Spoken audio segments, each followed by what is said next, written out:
Hi everybody and welcome back to Soft Skill Studio. My name is Suman.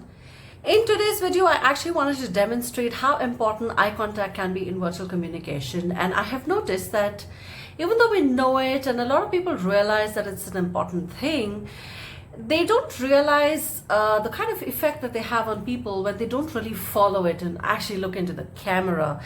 They feel that since they're sitting at home, they don't really have to look at people because it's just their camera screen, and most people actually have their video switched off anyways, right? So which is why we feel that that's not a really important thing.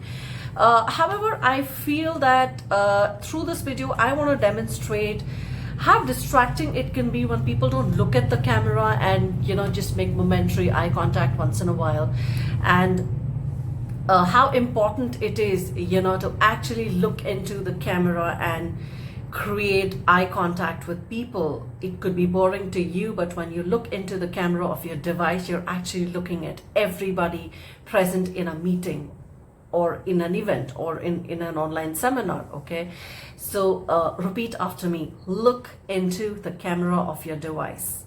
Look into the camera of your device. This was virtual pet peeve number one for me, because I find it so distracting when people don't look into the camera and it feels like they're looking everywhere else except looking at me. And looking right at people actually means that you're talking to them. I'm sure you've heard a lot of your elders say, look at me when I'm talking to you. So eye contact really tells people that you're looking at them, you're talking to them, you're addressing them.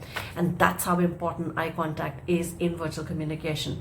So remember, look into the camera of your device. I'll be back with more pet peeves in the future, so subscribe to the channel so that you don't miss the series. Thank you.